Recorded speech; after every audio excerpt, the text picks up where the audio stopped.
Shit! Oh my God!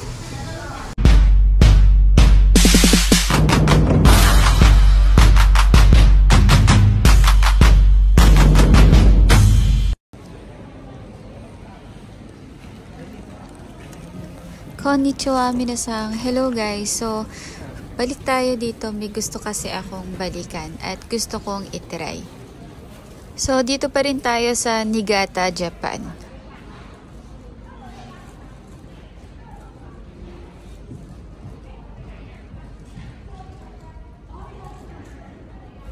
Yan, so pasok tayo dito. Tanggalin lang natin yung shoes din natin katulad nila kasi bawal ipasok yung shoes.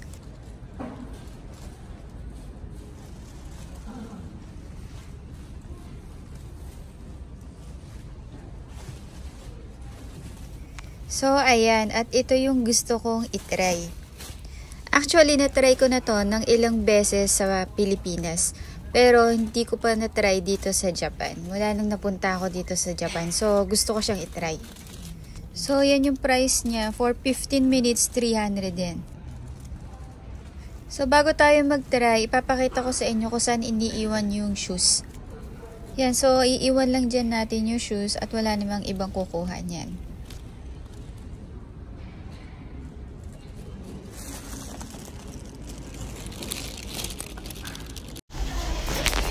Yan, so balik na tayo. So gusto ko siyang itry kasi gusto ko malaman yung pinagkaiba niya dun sa chair massage ng Pinas at ng Japan. May iba't ibang klase din naman ng chair massage sa Pinas at saka dito sa Japan. Pero dahil at napagod tayo, so gusto kong mag-konting relax. Siyempre.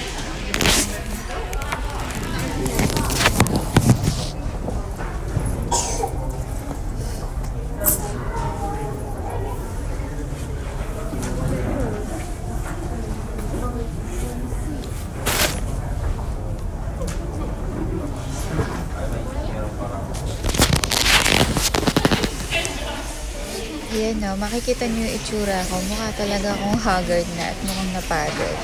Kaya naman, nung nakita ko to, gusto ko siyang itry at medyo mag-relax ng konti.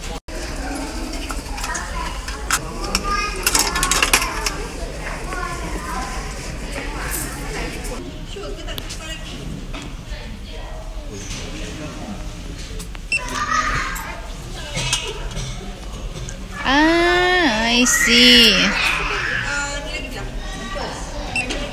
Yun.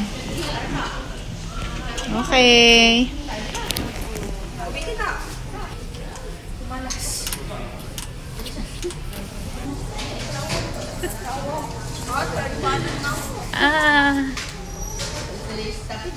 Shit! Oh my God!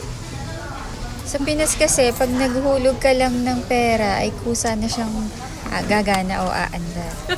Dito naman sa Japan, meron siyang remote at pipili ka kung anong klase ng massage yung gusto mo. At dahil may pagka-intense yung leg massage, talagang naiipit yung legs mo. Kaya medyo ganun yung reaction ko. Pero full massage to, masarap talaga siya. At medyo nakakiliti rin. At habang minamassage ako dito, honestly, nakaidlip ako ng konting minuto. Kasi talagang marerelax ka mula ulo hanggang paa. Take note, nakadalawang suot pa ako niya ng pants. Pero talagang grabe yung pressure niya. So, yun lang. This is the end. Thanks for watching. See you on my next video.